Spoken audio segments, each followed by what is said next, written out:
নমস্কাৰ চাবিদসকল ৰাজ্য চৰকাৰৰ অধীনৰ সকলো চৰকাৰী কৰ্মচাৰীসকলে জনাটো অত্যন্ত জৰুৰী যে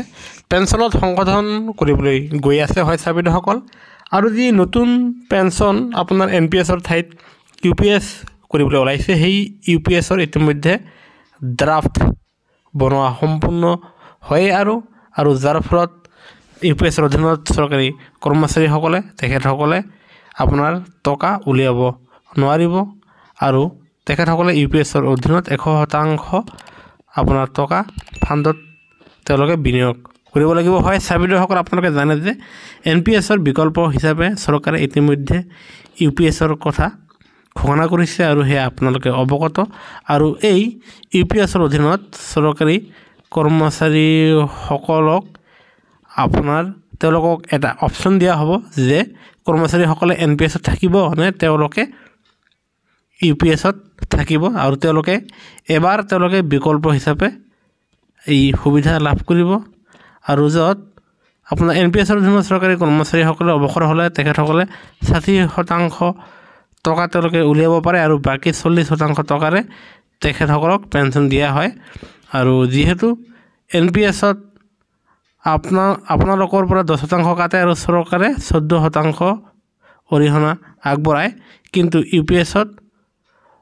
18.50% টকা চৰকাৰে আগবঢ়াব আৰু ইয়াৰে 20% টকা পেঞ্চন ফাণ্ডত জমা হ'ব আৰু বাকি 8.5% টকা আপোনাৰ পেঞ্চন দিয়াৰ সময়ত যদি কম হয় তেনেহলে হেয়া চৰকাৰে হেয়া ব্যৱহাৰ কৰিব আৰু যত এয়া চাব NPS আৰু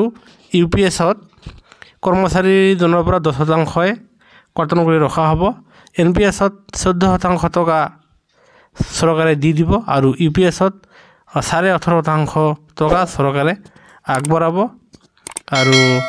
যাৰ ফলত ইয়াতে NPSৰ অধীনত আপোনালোকৰ 24% টকা জমা হ'ব কিন্তু UPSৰ অধীনত 20% টকাহে জমা হ'ব আৰু বাকি চৰকাৰে 8.5% টকা চৰকাৰৰ খাতাত হেয়া থৈ দিব যদিহে পেঞ্চনত কম হয় তেনেহলে তাৰ পৰা হেয়া চৰকাৰে খটুৱাব আৰু NPSৰ অধীনত 50% টকা বজাৰত ইয়া বিনিয়োগ কৰা হয় আনহাতে UPSত 100% টকাই বিনিয়োগ কৰা হ'ব আৰু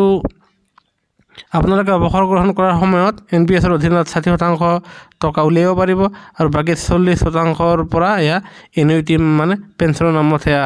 দিয়া হ'ব কিন্তু আপোনাৰ UPSৰ নামত 100% টকাই ইয়া পেঞ্চনৰ নামত খটুৱা হ'ব আপোনালোকে কোনো টকা লাভ কৰিব নোৱাৰিব আৰু NPSৰ ক্ষেত্ৰত আপোনালোকে ন্যূনতম পেঞ্চনৰ কোনো গ্যাৰান্টি নাথাকিব কিন্তু UPSত আপোনালোকৰ শেষৰ দৰমহাকে ধৰি 12 মাহৰ দৰমহা মিলাই আপোনাৰ যিমান হয় তাৰে আপোনাৰ 50% কৰি 1 মাহৰ দৰমহা উলিয়াই আপোনাক 50% পেঞ্চন হিচাপে দিয়া হ'ব আৰু ঠিক তেনেদৰে NPSৰ অধীনত আপোনালোকে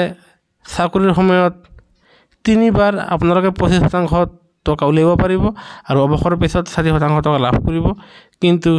UPSতো আপোনালোকে 3 বাৰ 25% টকা উলিয়াব পাৰিব কিন্তু অৱসৰৰ পিছত কোনো ধৰণৰ টকা লাভ নকৰিব আনহাতে NPSৰ অধীনত চৰকাৰী কৰ্মচাৰীসকলে অৱসৰ হোৱাৰ পিছত আপোনালোকে গ্ৰেচুইটি আৰু আন লিভ ইনক্ৰিমেন্ট টকাখিনি পাবলৈ সক্ষম হ'ব আনহাতে UPSৰ ভিতৰত আপোনালোকে গ্ৰেচুইটি আৰু আন লিভৰ টকাখিনি পাবলৈ সক্ষম হ'ব আৰু যিমান হওক NPSৰ দৰে আপোনালোকে 60% টকাখিনি নাপাব আৰু ইয়াৰ ঠাইত আপোনালোকৰ 12 মাহৰ যি দৰমহা তাৰে এমাহৰ উলিয়াই